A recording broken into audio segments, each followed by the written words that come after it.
Si Chief Inspector Lloyd Villaruya, City Fire Marshal ng atong dakbayan sa amin. Sir, una sa tanan sir, maayong adlaw o Merry Christmas sir. Mayong buntag sir, Dodong sir. Salamat sa pagani sa sa Sami City Fire Station. Um, dako kayo mong pasalamat sa imo sir no nga ang atong mga kaigsunan sa media ani kanunay nagasuporta sa Bureau of Fire Protection Usamis din makahatag sila og impormasyon sa atong katawhan especially diri sa Usamis City Usamis City. May buntag sir. Sir, doon na nahitabong fire incident kagahapon. Sir, kumusta ang investigation nato sir? As of now, still under investigation. Apan ando na tayo spot report nga gihimo and then masulubon po kita kay meaning medyo sudlonon siya. Then although pasalamat ta sa Ginoo no, nga ang nahitabo upat panimalay ang na damage wherein mo kini ang mga residente ni na nag-iya silang si Ronaldo Pitaw, Bernadette Paran, Eliaser Salvador Malimit o si Sir Ronaldo Ponte Falcon. So on or about mga 11:17 sa kabuntag kagahapon December 23, adunay usa ka concerned citizen nag-inform through our cellphone atong hotline nga adunay sunog sa Purok 2 Barangay Banadero, Osami City. Then immediately pagkita ko ganamo din sa sky, nakita na mo nga tining aso. Immediately ni-respondi kita. So aduna kita nag-respondi ang atong mga fire truck, ang atong engine 183, engine 181, engine 184, and magpasalamaton kita and 180 and mapasalamaton kita sa atong mga kaigsuonan nga volunteer nga pananguluhan ni Sir Bryant Milling, Sir Eli Marketing og Sir Jeff, no? Ang ato ang igsoon nga ni suporta gyud sa ato pag-respondi sa maong sunog. Mao ko na sir ang nitabog hapon sir. Dugay-dugay man nato nga napalo ang sunog sir. Actually nag-fire out at the same oras alas 12:18 sa Kautuhon 12:18 and ang alarm status na ni second alarm. Oo, dayon nag-overhaul ta and then we declared fire out alas mga alauna gid after sa overhauling.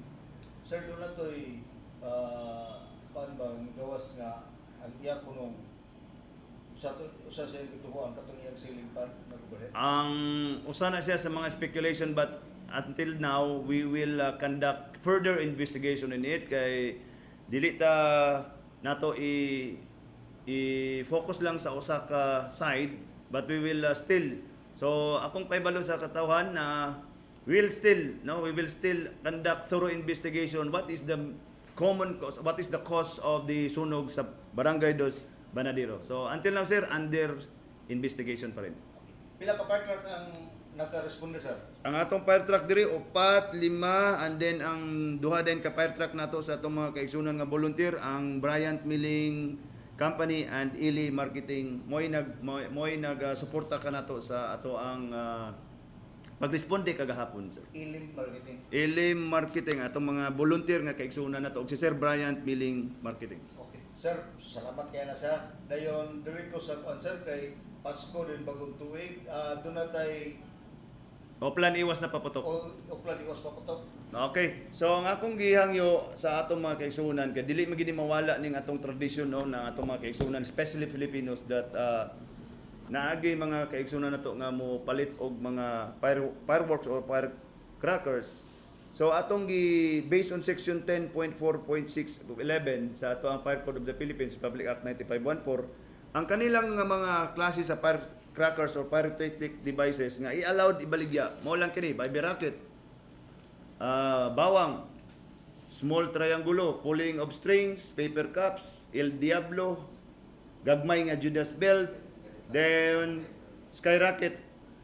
Apan dunay mga prohibited no types of firecrackers or pyrotechnic device nga dili gid angayan ibaligya, kinahanglan confiscate. So we are so very fortunate and thankful nga we will be coordinating with the PNP and Department of Health in implementing this Oplan iwas paputok. So bawal ibaligya ang watusi, pikulo, mother rockets, pillbox, boga, Big Judas Belt, Big Bawang Quiton, and Goodbye Philippines, and other banned firecrackers nga like atomic bomb, 5-star, plapla, o other pa nga dagko o super lolo nga maka cause gid siya og sunog.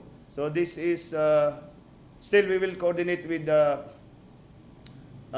PNP kung asa ra gid mamaligya nga atong mga kaigsunan sa barangay ba or sa within area. So ang PNP hopefully makakandak mi og coordinate meeting para i-identify asa gid ang ayan ibaligya, especially katong mga kaigsunan nato nga pamaligya og ingani nga mga firecrackers or fireworks. Kung dunay kanang gidili nga kuan sir, kung dunay masakpan nga sir. Automatic na siya sir nga i-confiscate gina siya. Bawal gid. Confiscate Natay team hopefully ana sir. paskaan ba ka sir?